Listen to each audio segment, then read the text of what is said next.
Илгери бир падышанын уазири болгон экен. Ал уазир ар дайым бардык иште жакшылык бар деген сөздү көп кайталоочу экен. Күндөрдүн биринде падыша бармагын кесип алат. Ошондо уазир ага бардык иште жакшылык бар деп айтат. Падыша ачууланып, бармагымдын кесилип үзүлүп түшкөнүндө кандай жакшылык бар деп уазирди зынданга таштоону буйрат. Ошого карабай уазир кайра кайталап бардык иште жакшылык бар дейт.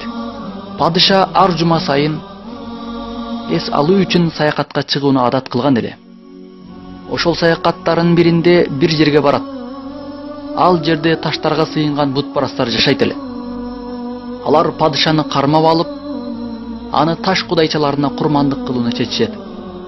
Падышаны союга камынып турганда анын бармагынын кесилгенин көрүшүп калып, бир мүчөсү кемтик болгон курмандыкты кудайчаларына арноону ылайык көрбөй, падышаны кое жиберишет. Падыша ал жактан кайтаар замат зынданга ташталган уазирине келип аны бошотот да ага болгон окуяны айтып берет.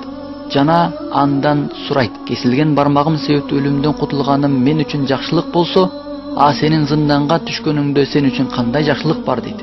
Уазир: жакшылык сени менен бирге барбаганым деди. Андай болбогондо бүгүн бутка арналган курмандык сенин ордуңа мен болуп калмакмын дейт. Бардык иште жакшылык бар.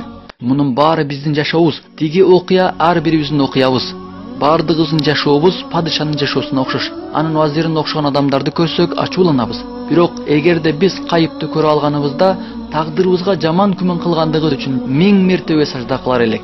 Себеби анныгында бардык иште жакшылык бар. Аллахтан келүүчү нерсенин бардыгында жакшылык бар. Бизге жеткен бардык жакшылык жана жамандык баарында жакшылык бар. Мындан артык биз умтулган кандай нематтар болушу мүмкүн? Аллахтын элчиси саллаллаху алейхи ва саллям момундун иши таң калаарлык.